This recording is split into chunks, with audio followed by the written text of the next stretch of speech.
বাংলাদেশে সাম্প্রতিক সময়ে আমাদের বিভিন্ন রাজনৈতিক দল, বিশেষ করে বাংলাদেশ জাতীয়তাবাদী দল, জামাতে ইসলামী এবং আরো বেশ কিছু সংগঠনের মধ্যে বিভিন্ন ধরনের শব্দচয়নের কারণে পরিস্থিতি এক ধরনের মাঝে মাঝে উত্তেজনা থাকে, মাঝে মাঝে ঘোলাটে থাকে।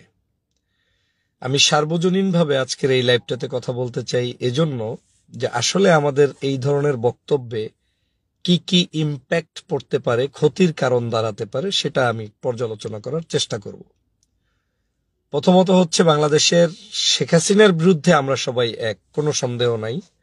যেহেতু শেখ হাসিনা জামাত ইসলামকে নির্যাতিত করেছে, বাংলাদেশের অন্যান্য রাজনৈতিক দলগুলোকে নির্যাতন করেছে, হেফাজতকে নির্যাতন করেছে, সবাই কিন্তু সাফারার, ভিকটিম।